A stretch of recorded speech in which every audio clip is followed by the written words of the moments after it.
The fair had everything a kid could dream of: balloons, popcorn, pony rides, and laughter filling the warm afternoon air. Eli held Harper's hand tight as they weaved through the crowd. "Can I go see the clown again, Mom?" Eli asked, eyes sparkling. Harper smiled. "Okay, but don't wander off. I'll be right by the lemonade stand, all right?" He nodded and ran toward the clown show, just a few feet away. Harper turned for a second, just a second, to grab a drink. When she looked back, Eli was gone. At first, she thought he was behind another kid, or maybe talking to the clown. But 5 minutes turned to 10. Panic crawled into her chest. She screamed his name. Eli. Eli. People turned. Some joined in. The clown looked confused. The fair announcer made a call over the speaker. Missing child. 7 years old. Name, Eli. Last seen near the clown stage. They searched every tent, every ride, every corner. Nothing. The sheriff came by nightfall. "We'll do everything we can, ma'am. You have my word." But Harper wasn't listening. She was staring at the dark woods just beyond the fairground. It had been hours now. People were going home.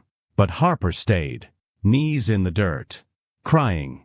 Whispering, "Please just bring him back to me."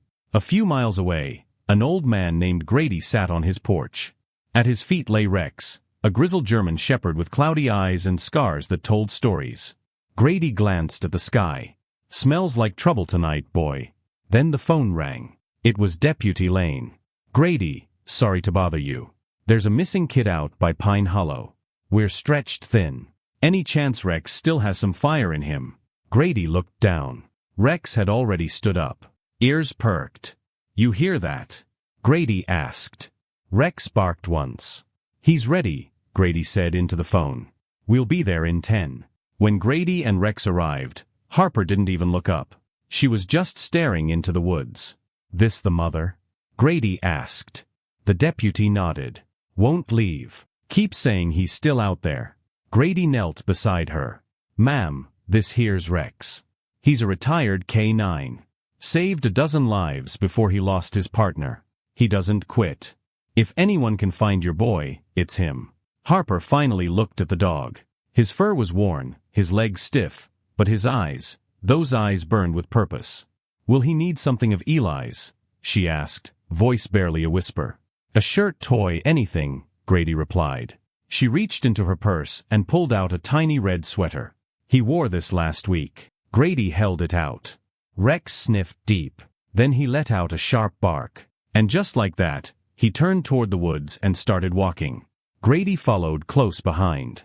"Come on, Harper. If you believe he's out there, let's go find him." They walked into the darkness, flashlights flickering, hearts pounding. The woods were thick and quiet, like they were holding a secret. Rex didn't pause. His nose low, his tail stiff, he moved with certainty. Every few steps, he'd look back to make sure they were still behind him. "Why's he looking back?" Harper asked. "Making sure you're still with him," Grady said. "He knows who he's doing this for." An hour passed. Then 2. Every crack of a branch made Harper jump, but she never stopped. Neither did Rex. Finally, just past midnight, Rex froze. His ears twitched. Grady whispered, "He's got something." Rex barked twice, then ran forward. Harper screamed, "Eli." There was no reply.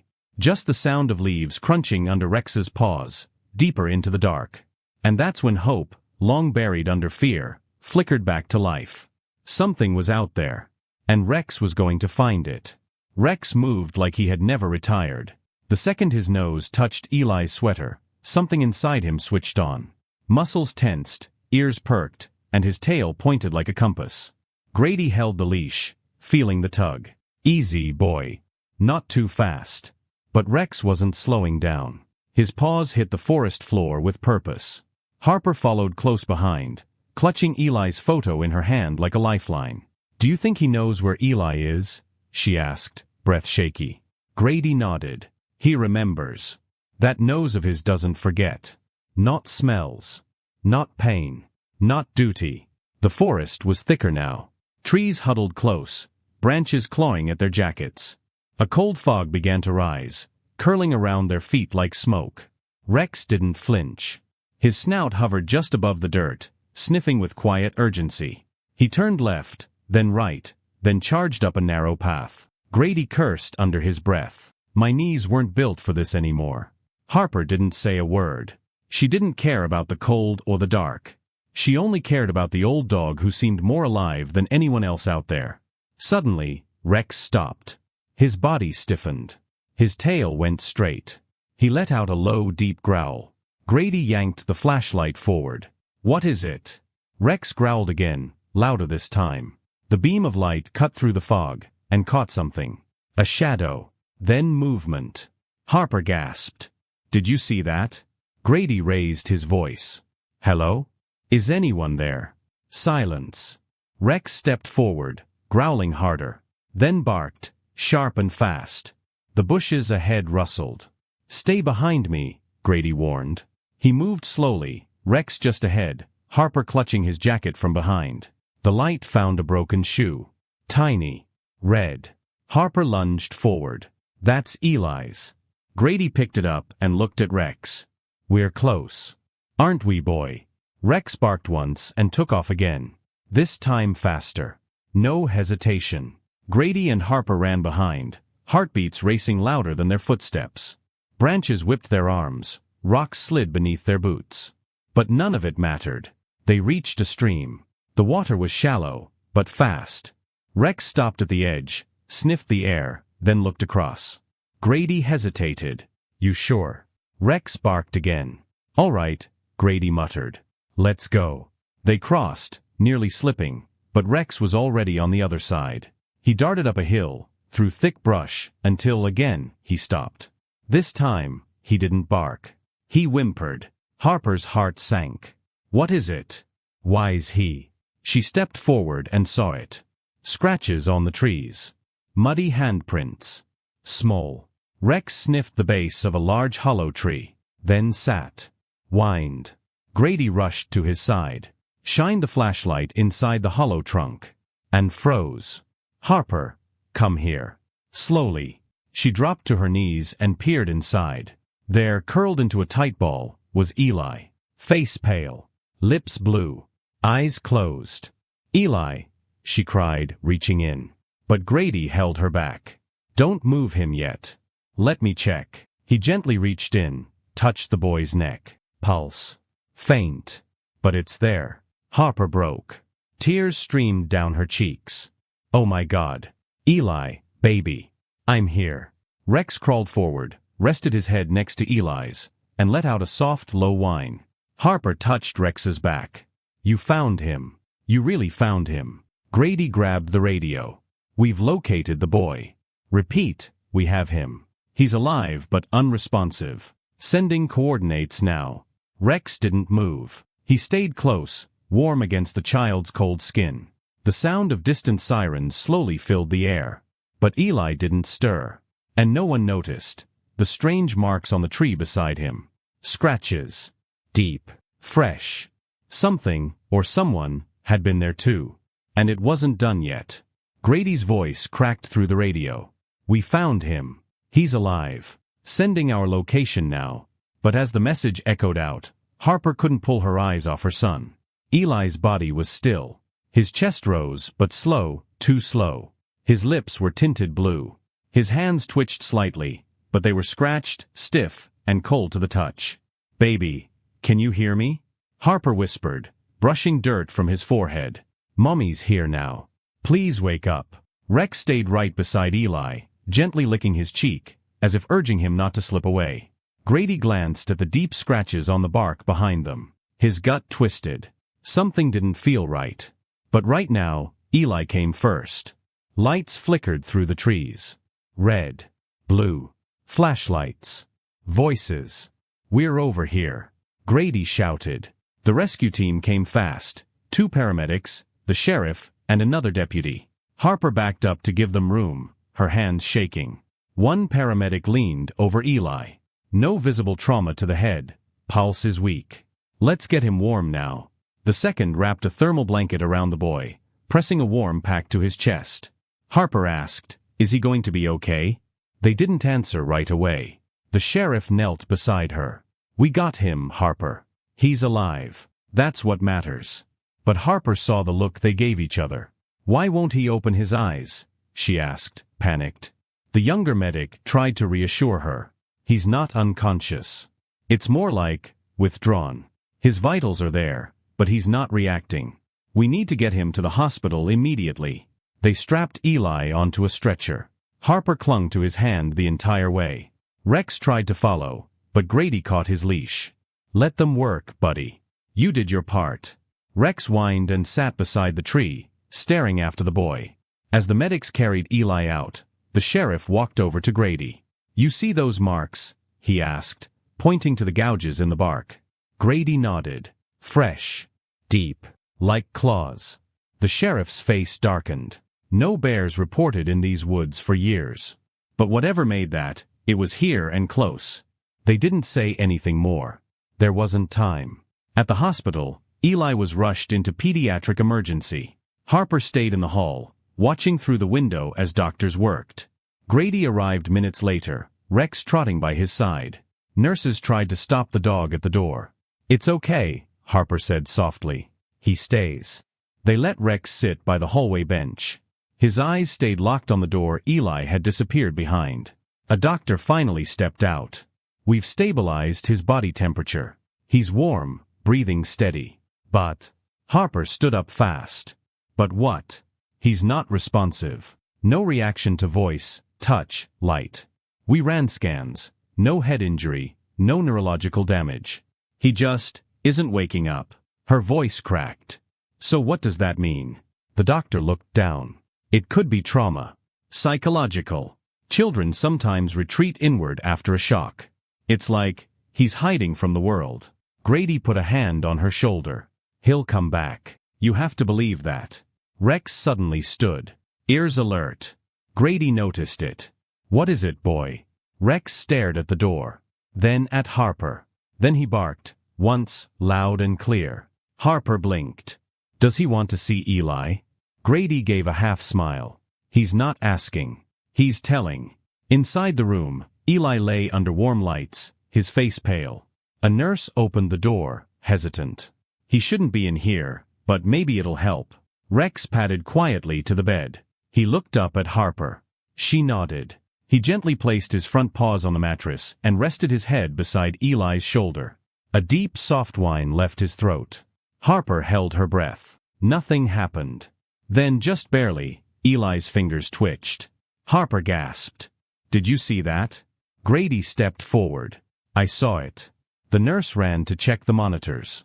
But something else happened then. Rex's ears pulled back. He looked toward the hospital window, toward the forest in the distance. And he growled. Low. Warning. Something was still out there. And it wasn't finished yet. The silence around Eli's hospital bed was haunting. Machines beeped steadily. The boy lay still, eyes closed, lips no longer blue, but empty of expression. He's stable, the doctor had said, but unresponsive. No signs of improvement.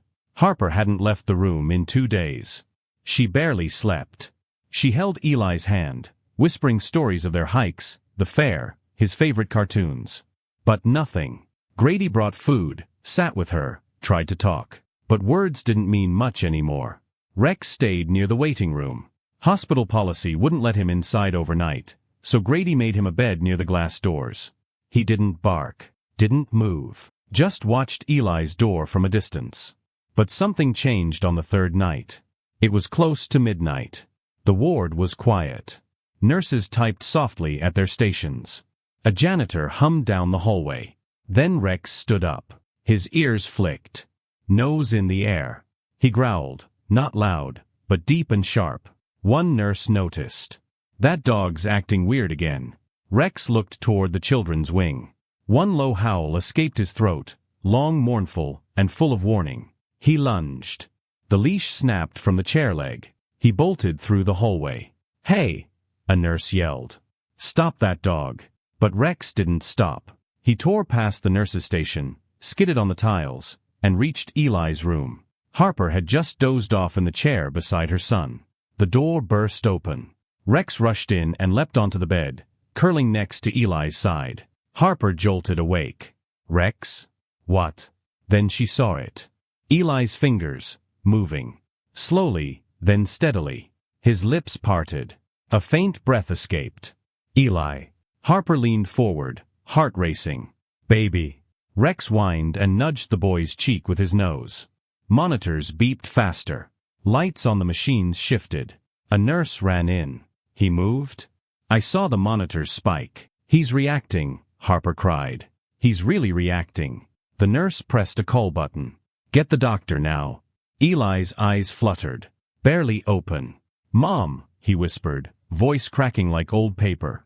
Doggy came back. Harper broke into sobs, pressing his hand to her face. Yes, sweetheart. He came back. We both did. The doctor rushed in next. Then more staff. Everyone watched stunned, as Eli's eyes opened wider and searched the room. But it wasn't just the miracle that had them speechless. It was what Rex did next. He stood on the bed, turned toward the window, and let out another howl. Not scared. Not warning. Almost like calling. Grady entered just then, breathing hard. I couldn't stop him, he paused. Wait, is he? He's awake, Harper said through tears. Rex woke him up. But Grady didn't smile. He walked to the window where Rex still stared out into the dark. Outside, the trees swayed. But the wind wasn't strong. And just for a moment, Grady swore he saw it, movement in the shadows. A figure. Faint. Watching. Did anyone check those woods since the boy was found? He asked quietly. The nurse shook her head. Why? Grady didn't answer. Back in the bed, Eli blinked slowly. The tree, it was whispering. Harper frowned. What do you mean? I couldn't move, Eli said. But I heard voices. Soft. And something breathing. Close. It didn't like the dog. Rex turned then. Looked Eli straight in the eyes. The boy smiled weakly. But Rex scared it away. The room fell quiet again. Grady looked at Harper. He's talking like he saw something out there. He did, Harper whispered. And Rex did too. The doctor cleared his throat. Let's focus on his recovery. Whatever happened out there, we'll let the authorities look into it. But Rex didn't stop staring at the window. His body tense. Tail stiff. Something had followed Eli back. And Rex knew it hadn't given up yet. Rex didn't bark or whine this time. He simply climbed onto the hospital bed, slow and careful, and rested his head right on Eli's chest. Harper leaned forward. It's okay, let him. The room was silent except for the monitors, beeping slow and steady. Rex let out a soft whimper. Then, one tiny flicker. Eli's finger twitched. Harper gasped. Did you see that? The nurse hit the emergency button. He's responding. Doctors rushed in, calling out vitals, checking machines. But Rex didn't move. He stayed right there, head rising and falling with Eli's shallow breaths. One of the doctors said, "We need to move the dog." "Let him stay," Harper said firmly. "Please. He's doing something none of us can." They hesitated, then nodded. Minutes passed. Then an hour. Eli's skin warmed. His heartbeat grew stronger. His eyelids fluttered again. Harper held her breath. "Come on, baby. Come back to me." Finally, Eli's eyes opened, slow and unsure, but open. He blinked. Looked around. Then smiled faintly. "Doggy came back," he whispered. Harper let out a sound that was half sob, half laugh. She kissed his forehead. "Yes. He came back for you." Rex wagged his tail once and licked Eli's chin. Grady watched from the doorway, holding back tears. That dog, he just did the impossible. Later that night, the doctors confirmed what no one could believe. Eli was stable. Brain activity normal. No memory loss. No injury. "It's like he just chose to wake up," the lead doctor said. Harper stayed by his side, telling him about the search, the rescue, and how Rex wouldn't stop. Eli listened, then turned to the window. "He was there too," he said softly. "Who?" Harper asked. "The Whisper Man," Eli replied. "He watched me through the tree. But he couldn't come close when Rex was there." Harper felt a chill crawl up her spine. Grady stepped in. "What did he say, son?" Eli turned his head slowly. "He said I was his now. But Rex told him no." The room went quiet. Rex looked up at Eli again, as if checking on him. Then his ears flicked and he turned toward the window. Is he gone? Harper whispered. Eli shook his head. He's still watching. But he's scared of Rex. Grady stepped outside the room and made a quiet call to the sheriff. I think we need to search those woods again. Something was out there. And maybe still is. Inside the room, Eli drifted into a calm sleep for the first time since being found. Rex curled up on the floor beside the bed, eyes half closed, but alert. A nurse peeked in. Is he always like that? Grady smiled. No. He's never been like this before. Not even during his K9 years. Harper sat beside her son and whispered, You saved him, Rex. You really saved him. Rex didn't react. But the slow wag of his tail said everything. Outside, the wind pushed gently against the windows. But inside that room, there was peace, at least for now. In the hallway, Grady looked out the window again. And this time, in the distant tree-line, something moved. Just a shadow. Quick. Slipping between trees. He narrowed his eyes. We're not done yet, he muttered. Not by a long shot. Back in the room, Eli stirred and whispered in his sleep, He's waiting in the woods. Rex lifted his head. His ears twitched. He was listening. And whatever waited out there, he would be ready. Eli's recovery was slow, but steady. Each day he grew stronger, learning to walk again, speak louder, laugh longer. But through it all, one thing stayed the same. Rex never left his side. If Eli was in therapy, Rex was there, watching every move. If Eli cried out from a bad dream, Rex would jump onto the bed and nuzzle into him until he calmed down. One nurse whispered, It's like the dog knows what he's thinking. Another replied, Maybe he does. Word of what happened spread through town, and then further. A retired K9 who'd found a missing boy, stayed with him through the woods, and brought him back from silence? People called it a miracle. The mayor visited the hospital a week later with cameras and a crowd. Grady stood near the back, arms crossed, watching it all with quiet pride. Harper held Eli's hand as they walked up to the small stage set in the hospital's courtyard. Rex trotted proudly beside them, wearing a clean collar and a shiny brushed coat.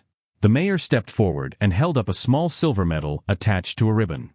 Today, he said, voice thick with emotion, we honor a hero. Not just for courage, but for something far greater. For loyalty. For love. For doing what no one else could. He knelt down and carefully placed the medal around Rex's neck.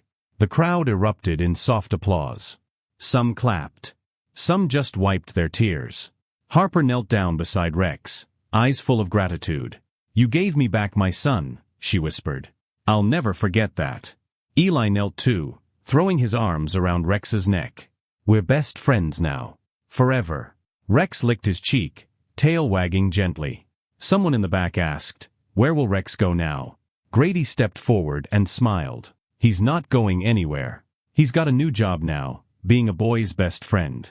Everyone laughed softly, but their hearts were full. Later that night, after the crowd had gone and the lights were turned off, Eli sat quietly in his hospital bed, staring out the window. Harper walked in and sat beside him. You okay? Eli nodded. Just thinking. About what? He looked down at Rex, who was curled up at his feet. Do you think the Whisper Man's really gone? Harper didn't answer right away. I think he knows not to come back. Eli nodded. Rex wouldn't let him. Outside, the trees swayed in the wind. Calm now. Grady leaned against the hallway wall, listening through the door. He looked down at Rex's medal and smiled, but his eyes still drifted toward the woods.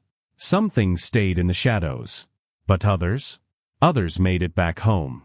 And sometimes, it only took one dog to bring them there. If this story touched your heart, don't forget to like, share, and subscribe for more powerful emotional animal stories. Tell us in the comments, what would you say to Rex if you met him? And remember, sometimes, the loudest heroes don't speak. They bark.